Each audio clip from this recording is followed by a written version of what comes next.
Alright, what's up y'all, it's LakerFan here. As you can see by the title of today's video, we are here to finalize the series we've been doing of the meta pro-am builds at each position. In today's video, we have the power forwards listed. So, I'm here to showcase the meta power forward build, which is this build listed right here. But not only that, what we've been doing for the series is showcasing all of the builds that are functioning for my team as well. So, what is listed at the 1, the 2, the 3, the 4, and the 5 for my pro-am team, and we're very different, very original. So, just want to showcase everything, and after that, next upload, we're going to get into some actual pro-am gameplay finally. Again, first time we've even been on this stuff since playing Joe Knows, like literally 2-3 weeks ago. I don't even know how long it's been. But anyway, we're going to get straight into this stuff. I hope you guys enjoy it, and if you do, feel free to drop a like, sub if you're new, turn on noties, all the good stuff, and like always, try us 1 to 2,000 likes. So, first build we're showcasing is the 6'9". Now, either way that you slice this, between the meta build or what we're using as well, the 6'9" is just in general the meta build that we run or that they run as well. So, 6'9", 218 on the weight, 7'7" wingspan, and we're going with defined body shape. Real quick, to be like very nitpicky with this stuff, as you guys can see, if you want to be a believer in this or not, a lot of the really geek lockdowns out there, I made my build built, as you can see, because it's just bigger. I want it to be like that for a screen setter, but as a lockdown or power forward, some of these guys are so corny with this stuff, and they actually make defined for their body shape because, as you can see, it makes your wingspan like about a tick or two longer. It makes it like about an inch or two longer, essentially. So whether you find that to be worth or not, feel free to just let that be up to you. But I would say that you probably could go with defined on a power forward build when it comes to the meta style. Doesn't really matter about your size of the screen setting and just your body shape, your body frame in general. Defined would be fine to go with. But anyway, as you can see, this is a very extremely defensive build when it comes to the power forward stuff. As you can see, you have the 84 interior, 88 prim. We then have 90 steal, 99 block, 99 D-board for, as you can see, Hall of Fame anchor, Hall of Fame rebound chaser, Hall of Fame box out beast at 94 as well. And then the offensive rebound up to 84 for just badge points in general. 33 defensive badge points on this build. Not to mention we have the 81 speed. Acceleration doesn't quite matter. Strength, I'm not gonna lie to you, I value strength a good decent bit when it comes to builds like this, yet this is the meta build that we're showcasing. It's what pretty much everybody runs at power forward, with a couple slight variations here and there. But a lot of people are also very content with the 80 vertical. Some will go lower, some will go higher. I would say like 75 is the bare minimum because it gives you that pro contact dunk package, obviously, but then 97 stamina as well. Again, it's really bare bones when it comes to offense. Like 76 pass act, you want that for the goal break starter, not to mention just LeBron James pass style at 75 and the extra badge point right here. 82 three-pointer for the gold green machine as well, and just in general is a pretty hittable, pretty respectable three-point rating. 71 free throw, plenty fine. 70 standing dunk, also really elite. I would really advise for you to put standing dunk on your builds when it comes to being lockdowns. Now, what I will say though, and I've seen a lot of discourse and just like conversation about this when it comes to the pro-am community, of how they believe that power forward builds should have extremely low finishing and very little to do with cutting or anything like that, because typically if you're a power forward, the center on the other team is going to be guarding you, so you're not used quite as much as a cutter or a post-up option or anything like that, or really just in general catching the ball and doing stuff with it when it comes to catch, run, dunk, or anything to do with cutting or getting near the basket. Because like I said, most teams, they keep their 7'2", 7'3" centers in the corner, and they want to find a corner they're comfortable guarding, and typically that is you as the power forward because you just match up more ideally with the height, and then they have their point guards guard the lockdowns, which the point guards are a little bit more content with guarding lockdowns because they're just in general smaller, typically don't have as much standing dunk or in general much dunking ability compared to power forwards, because at this build with 6'9", you can get 84 driving dunk and boom, you can get slithery and limitless takeoff, or 86 right here for the gold limitless, at a very affordable rate. Whereas a 6'7", you have to get a lot of finishing badges to get poster, limitless, and slithery. So with the 6'7s, you typically only have limitless takeoff. That's literally it. After that, you're not running slithery and poster. Same way that this build right here wouldn't really be running poster. You'll see the build that I showcase for IQ actually will, because he's a really good like player with a dunk meter as well. So we absolutely want him having that posterizer on the silver level. But nonetheless, I don't think a lot of people find it extremely valuable when it comes to playing as like a power forward in this. And again, just want to let you guys know that some people do believe that going extremely low on your finishing is way better and way more worth, because you could go, for instance, maybe more interior defense, more vertical at the expense of taking away your finishing badges. And maybe you go bare bones with this stuff. Maybe you go absolute bare minimum when it comes to the standing dunk. Maybe you just want literally just 84 driving dunk. Simple as that. And then at that point, you can go ahead and drop all this stuff all the way to the bare minimum to be able to run A, silver limitless takeoff, B, slithery on silver as well, and then boom, pro contact dunks also. So whether you think this would be more worth, because then you could go more into your defense, or as you can see, maybe like elite vertical, or maybe you want the strength all the way up to 76, and then you can get the vert up to 86 as well. Whatever you want to do with this stuff, it's up to you.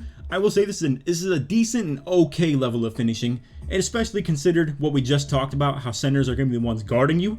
But I just wanted to go over, like we said, the meta power forward build. So just to hit the refresh on this, and we'll go ahead and just give it one last look, then go into badge loadouts as far as what you're going to run on this. As far as the takeovers that people run on power forwards, it kind of varies. I would say rim take is probably the more popular one. It's very rare that people run lock takeovers on their power forwards. We do, and I'll explain that when we get to IQ's build, but nonetheless, like, you could maybe go with something like spot of precision, stuff blocks, maybe paint intimidation, or some people like to run like glass takes on their power forwards as well. I don't really think that's extremely smart in my opinion, because at the end of the day, you have a whole center on your team that's going to be getting offensive rebounds and defensive rebounds. I think to go with something that is more shot block oriented, or maybe lockdown oriented, or again, maybe spot of precision would be a decent idea. I think running double rim take though is a pretty good idea as far as giving you a lot of takeover activation, because anytime you get a block with double rim take active, you're going to go crazy on your takeovers. Alright, so let's talk about badge counts. Now, most people, in my opinion, do not run the 16 finishing badge count when it comes to power forward, because as you can see, that's what you would need to get the silver posterizer. Then at that point, you could core badge it, which would be nice, which would be convenient, but either way, limitless takeoff is going to be extremely hard to core. So the only thing I would really deem worthy as far as badge points value would maybe be aerial wizard, which at the end of the day isn't as an amazing of a badge as you would probably like, to be completely honest. So the unfortunate truth about the power forward or lockdown builds in real, like, all reality is that the only thing that's going to be worth as far as core badging are going to be the defense. Playmaking, you don't really see very much value out of the playmaking core. Shooting, you don't really see that much value, but I will say low-key, we'll talk about that in just a second. But anyway, for the finishing, you're going to be running Giant Slayer, because once again, you're going to have the centers in your corner, very likely. So we have the silver Giant Slayer, the silver Slithery, gold Limitless Takeoff, bronze Fearless Finisher, and then as you can see, core badge Aerial Wizard, which again, isn't really a perfect loadout or anything. But let's talk about shooting real quick. So I would advise you put 2 extra shooting on this build. I don't think investing into that mid-range for the extra badge points is really worth it. I would prefer to just put 2 extra shooting straight up, simple as that, and then boom, you're gonna be able to core badge catch and shoot on gold. So just be imaginative right here, and just imagine that boom, you'd be able to run catch and shoot for free on 7 points right here. And then at that point, it's kind of up to you what you want to do with the rest of your badges. You could either go with the blinders, which is a decent idea, and you could obviously get it on silver if you have those extra badge points like we just said, because I do plan for you to have 2 more, so then you could be able to get the catch and shoot, but either way, it's for free. So figuratively, this badge doesn't even have to be here. My whole point is you will have catch and shoot for free. So just picture you have 5 extra badge points left over, and technically it would be 7 because we added 2. So you could either go into like silver blinders, you could really put corner specialist if you're a believer in it, but I'm gonna be real with you, all tests have come back to really just show that this badge is still not useful. It's really a tough conversation to be had though with that. Clutch shooter is also pretty decent. I would not advise volume shooter on a build like this. Amped is kind of decent, but it's only for really more so fast breaks, or for instance maybe secondary fast breaks where you're advancing the ball up the court and maybe you're the inbounder and you just settle down into the corner, yet you're needed to shoot the ball because the opposing team just kind of leaves you wide open. It's the only thing amped would really be good for. I think more so I would lean in the favor of clutch shooter, but either way, like I said, if you have 2 extra shooting, that would just mean you only have enough for silver blinders and then silver clutch shooter anyway. So this is more so what you're looking at. I would definitely advise green machine though. You're more of an efficient shooter with this. I know a lot of you guys maybe have heard my takes on the green machine when it comes to point guards. I think the problem that I have with it being constantly seen as a really great badge for PGs is you put up a lot of bad shots sometimes. And with bad shots comes less activation of green machine, because obviously you have to hit consecutive shots in a row. So I just think in general, green machine is something great to have for a corner shooter. It really makes sense because obviously it's more efficiency based, so to say, or repetition and good amounts of shots being dropped like consistently. But again, just want to clarify one last time, 2 extra shooting badges, catch and shoot, core, gold, simple as that. Boom, go silver blinders, boom, you have the silver clutch and shoot. It's about as simple as that, really. And then realistically, we could also talk about maybe the double defense core badge loadout where you wouldn't even have a shooting. What you could do with that is just simply run gold catch and shoot off the 2 extra shooting badges that you put into this, and then don't run blinders, don't run any extra clutch shooter or anything like that, and boom, you're still looking pretty decent. I'm gonna agree with you. You don't really need blinders like that. To run 2 extra defensive core badges could be really, really nice. As you can see with the playmaking real quick though, like I said, needle threader, then you are able to get the bailout, bronze hyperdrive, gold break starter, and then the bronze floor general. If you would like, you could just wipe out hyperdrive, put it to floor general, whatever you would like to do with that. Playmaking doesn't really matter quite as much here. But let's talk about defense. You want to, at bare minimum, put 2 extra into defense as well. So that is essentially what I would recommend when it comes to this build for the shooting and defense, to both be gaining 2 extra. So 2 extra shooting for that catch and shoot, like I said, for like the 8th time in this video. And then also the 2 extra defense so we could get box out beast to Hall of Fame right here. Whatever way you want to slice that. Like, for instance, you could just say 2 extra for glove, whatever the case may be. But if you do plan to get that double defense core badge, Hall of Fame rebound chaser and Hall of Fame anchor could go so hard. That's 16 free badge points right there, and they're really the only must-have tier 3s on this build. Pogo stick could be nice to have as a back end as well, or aka the backside pick and roll defender like this build would be. But also, the other idea that you could maybe go for is if you plan to just do the double defense core badge, you could simply just not put any extra defensive badge points in. So you would say, for instance, get 8 points back out of not having rebound chaser. We'll just pretend that rebound chaser is here.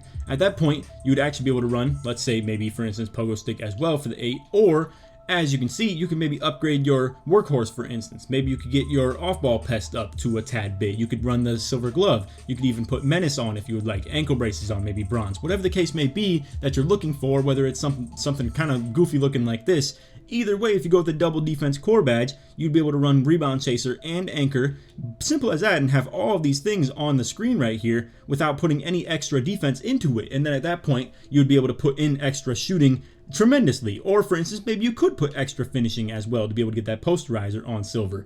Whatever you would like to do with this stuff, because if you do go with that double defense core badge, you are going to end up with a core badge finishing.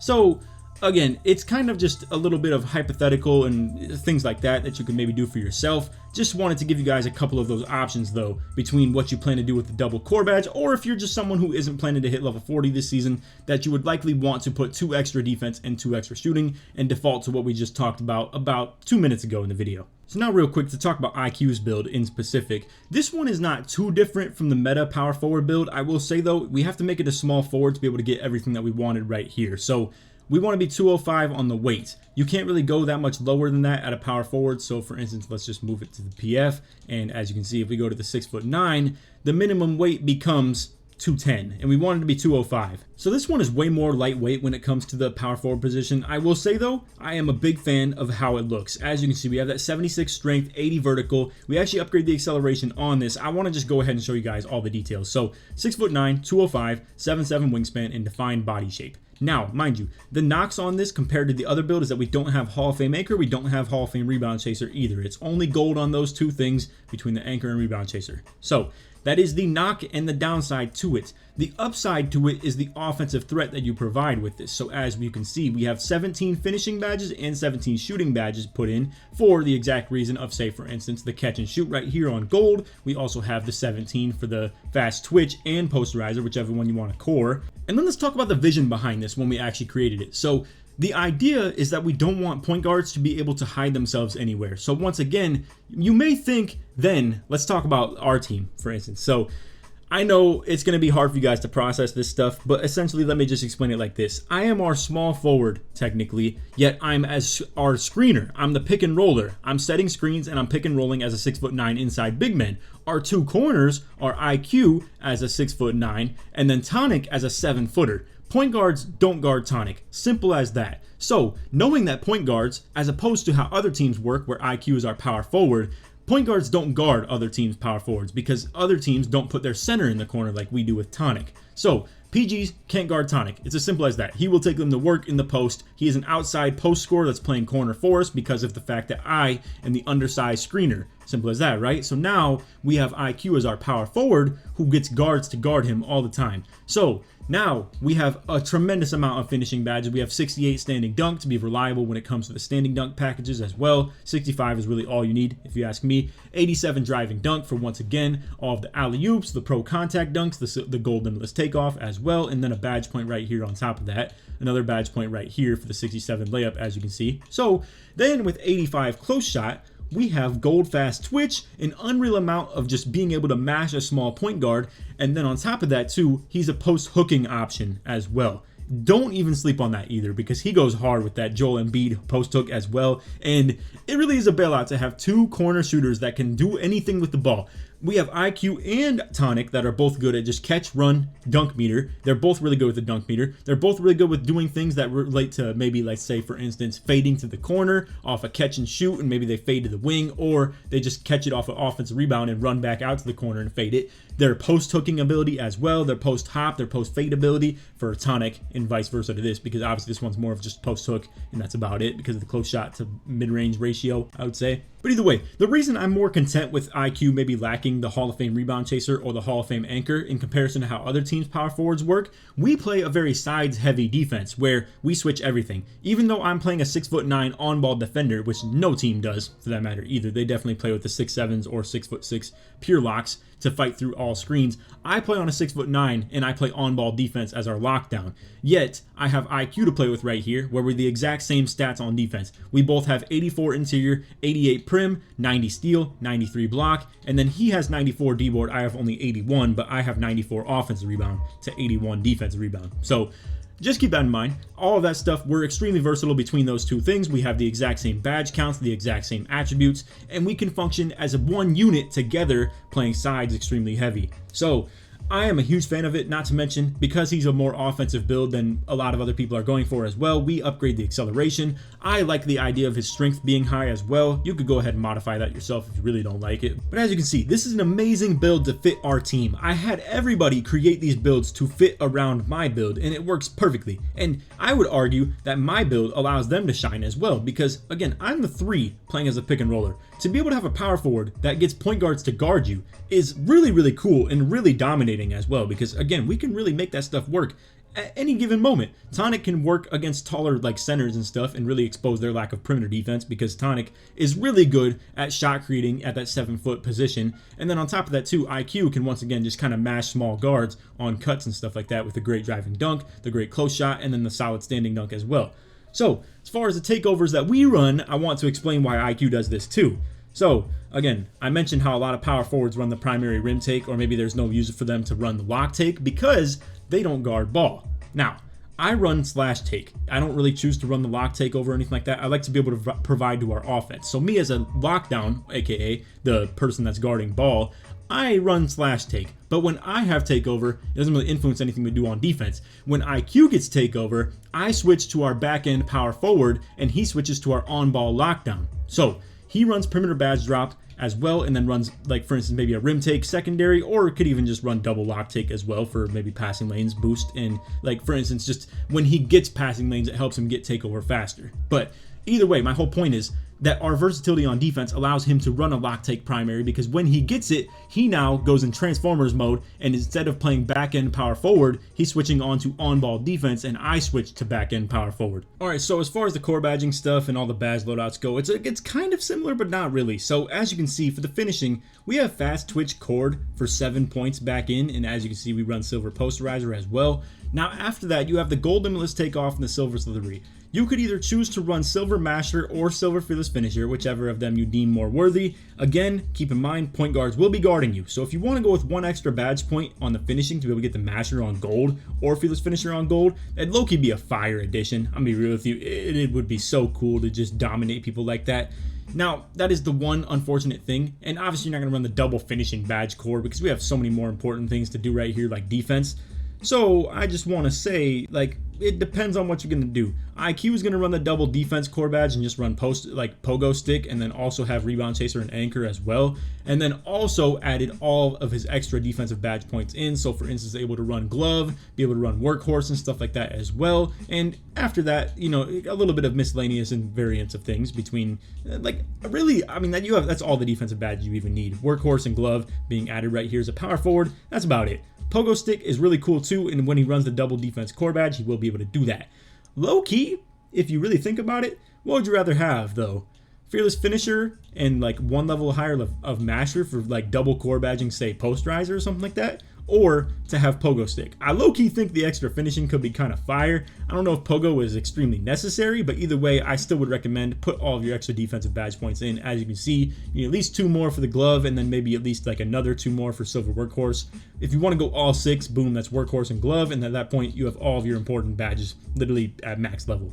So yeah, realistically, the only thing you even get for a double defense core badge would literally just be to get pogo stick. I mean, after that, like I said, if you add 6 extra badge points in, we'll just be theoretical right here and act like posterizer is here. That would allow us to run the gold masher and the gold fearless finisher. This makes you an unreal hard build for point guards to guard. And I'm gonna be real with you, I actually do want to vouch for IQ to run this stuff. I'm gonna talk to him about this next time I get a chance to, because honestly, the double finishing core badge could allow him to run that poster, and at that point you are a layup menace for people. The close shot mashing plus fearless finisher as well would be unreal for point guards to have to deal with, not to mention the gold fast switch on top of that too. But 85 close shot for a 6'1" point guard with very minimum defense to try and guard this type of a build right here. We had 6'9" as well. Mind you, masher will work on small guards. 6'9" to 6'1" is an 8-inch difference. That is huge. And again, fearless finisher still works with absorbing the contact in terms of making contested layups too. So all that stuff included, I think would be devious if you ran double finishing core badge and boom, you're ready to get poster just like that. With no extra finishing badge points invested, it would literally just be the double finishing core. And with that considered, we have 6 extra defense already put on this build between the double glove, like for silver, and then also 4 extra points for the Hall of Fame workhorse. Again, it's really just a difference of pogo stick, like being on gold versus, say for instance, you would have to run silver masher and no fearless finisher to be able to run the posterizer, and then boom, like if you only have 1 finishing core, that's all you're looking at. So I will definitely talk to IQ about that pretty soon. I will definitely vouch for that. If you were to just run all the standard core badge loadouts though, let's say for instance you went with something with shooting, then you would probably just core badge catch and shoot, simple as that. And then after that, you could either run Deadeye, you could run Blinders, you could choose not to run either of them and literally just go with, again, the clutch shooter, the comeback kid situation, maybe amped as well. If you really believe in corner specialist, you could do that as well. But honestly, this build would be so cool to just not put any extra shooting badge core on. I'm gonna be real with you. I don't think you really need blinders like that, but either way, oh well, we'll just showcase that for instance right here. So this could be what you're looking at, essentially. Agent 3 would be kind of cool too. IQ does a lot of fading, but I don't know if he really utilizes it as a tier 2 badge. It's not exactly ideal to have to run 3 badge points for bronze Agent 3. But anyway, I could talk about this stuff all day, every day, to be honest with you guys. I'm sure you guys can hear the passion in my voice about how cool it is that our lineup works like this, where our like 3 through 5 between me, IQ, and Tonic all are so cohesive together. And they all chain off, for instance, my build, and I chain off them because of their builds that they've created to work with me as well. So the fact that Tonic is an outside 5, I'm an inside 3, and then IQ works with me as a double 6'9" duo that we can play sides defense on everything. And that's been my style for the longest on top of that too. So it's really cool to be pairing with like great players as well that fit all of these certain things. So can't wait to start showing you guys some gameplay. I really am such a huge fan of how this build works and like is very cohesive with mine. And if you do go with the double 6'9s, you could just create 2 of these anyway. You could just create 2 of the exact same build and not run any corny weird stuff like my build, obviously, where it's like a pure inside 6'9 running as a pick and roller. You could just run your regular 7'3" center and stuff like that, right? Or 7'2" center, and just have 2 of these builds at the 3 and the 4. And at that point, if you trust your defense enough, where you're both good enough on-ball defense to not just have to have a 6'7" pure lock to be able to guard people in one-on-one situations, then I truly do believe this can be some devious stuff. I've seen so many people catch on to this trend after we showcased it against Joe with the double sides D and just like the double 6'9s. I've seen way more people start utilizing the double 6'9s at the 3 and the 4. But anyway, that's all for the video. I hope you all enjoyed. If you did, for to drop a like, sub if you're new to them, noties, all good stuff, and like always, try to win to 2,000 likes. If you made it to the end of the video, put PF or put power forward in the comments. Show supports me all the way through. So that is all for the build videos that we have for the meta builds for Pro-Am. I did the point guard, shooting guard, small forward, center, and all that stuff. I've showcased our whole team. I can't wait to actually showcase to you guys some of the gameplay and really show us really being a cohesive group together still. So anyway, that's all for the video. Hope you all enjoyed. And that, take these, man. Peace.